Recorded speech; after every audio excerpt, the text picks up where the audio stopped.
You're listening to a For the Planet production. Doctor Who, Year of the Master, Part 4, Sabotaged Suites. Doctor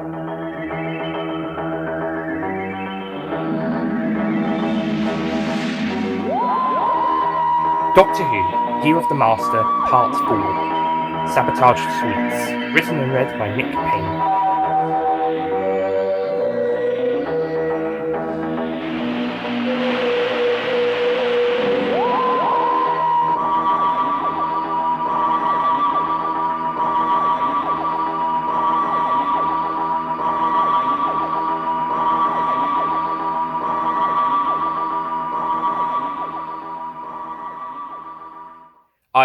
I hope you all don't mind if I read this story, my dears.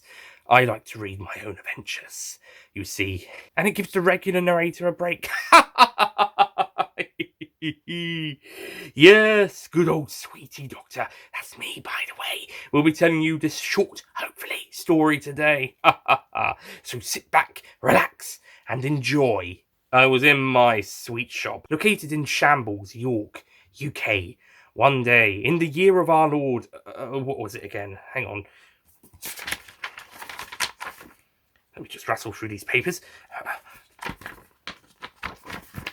In the year of our Lord 2005 AD. Around April time, there was a great science fiction show on Saturdays, if I can remember correctly. Anyway, I was selling sweets one day in April 2005 when a customer came up to me and complained about it being too salty. I suggested they brought salt instead and laughed. They were not impressed, so I offered to try one. They were rhubarb and custard sweets. I ate one, and, what happened next wasn't very pleasant. It was salty. The complete wrong taste for a rhubarb and custard, sweet or otherwise. And that was only the beginning of the troubles with my sweets. More customers came back, angrily informing me that their sweets tasted too salty. One person who had purchased a bag of sherbet came back and had a big rant about how they swallowed a bag of salt, thinking it was sherbet. I didn't know what was going on. How on earth could all of these sweets be turning salty all of a sudden? And why now, in 2005? April 2005, sorry. It was the last week of the month of that year, and I decided enough was enough, and I decided to look into what was going on. But where to start? Firstly, I asked all of my employees if they had seen anything. They claimed they hadn't, and I said, well, I've only got your words for it. A few of them were part of my family, but we shan't talk about them this time, my dears. Next sweetie story, maybe. My family were definitely trustworthy, but what about the other employees? I might need to look into their backgrounds. But there are other areas to investigate, such as the sweet shops, the possibility of an outside influence, or the customers all in one big prank against me. The entire city of York might even be in on this. I decided to start the next stage of my investigation with the most logical place, the sweet factories. And since this is York, the most obvious first point of call was Roundtree's.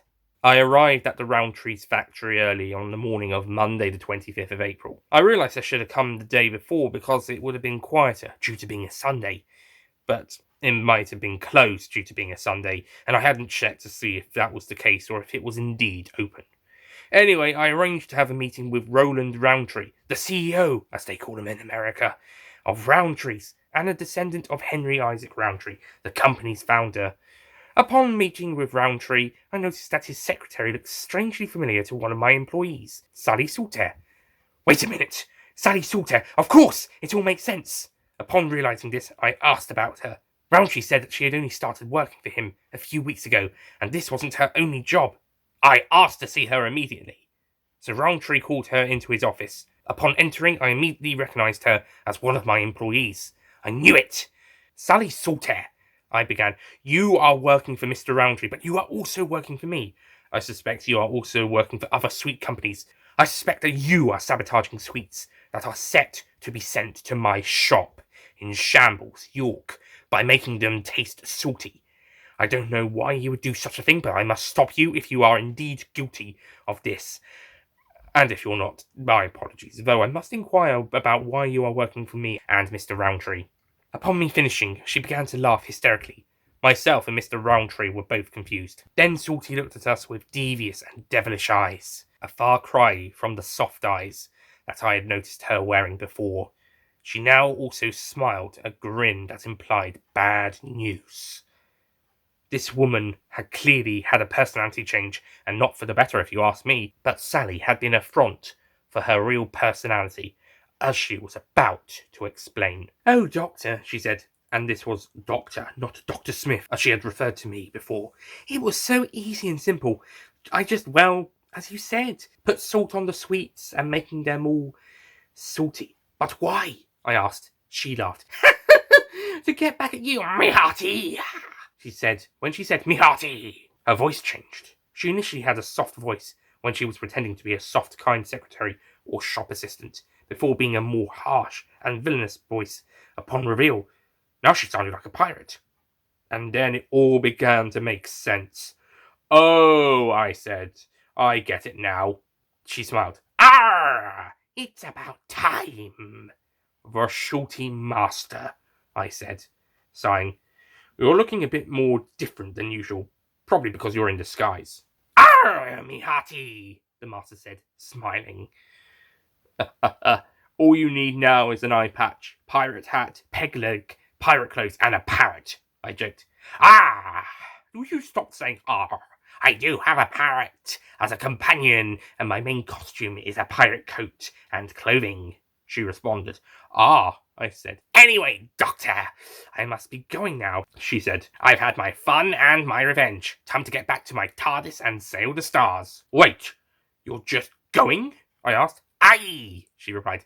"Your sweets will go back to normal. Pray better," I said. "Well, Doctor, I'm off. Bye. I'll send you a postcard from space," she said on the way out. I sighed. "Oh, boy. Oh, sorry about that, Roland," I said. "No problem," Roland said. "Needed some excitement." I smiled. "Bye-bye," I said as I left, seeing Roland waving behind me. And that's really about it, my dears. The sweets stopped being salty and I had to get a new customer assistant. And I was personally involved in the hiring process. I kind of drifted away from it over the last few years. But from the end of April 2005, I was involved in the hiring process for everyone. Things started to calm down after that, which was good. And now all my sweets were, well, sweets. And very tasty too. And that's where this story ends. But stay tuned for further stories. For some reason, the Marvelous Doctor is collecting one story per Doctor about the Master this year. Don't know why. Oh well, I'm sure it all makes sense when she gets them all. Anyway, I must dash, but enjoy other adventures from myself and my other selves. Until next time, my dears, bye bye!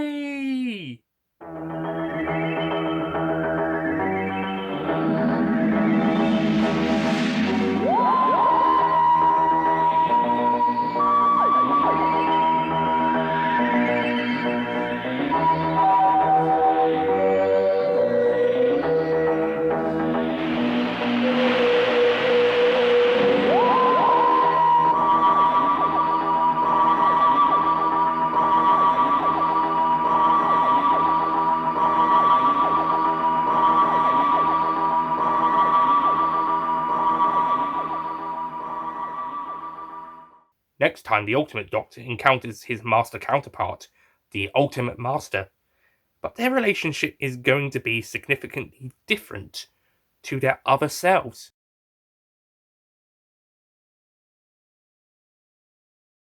Don't forget to click below to subscribe to the Nicholas Payne audio YouTube channel.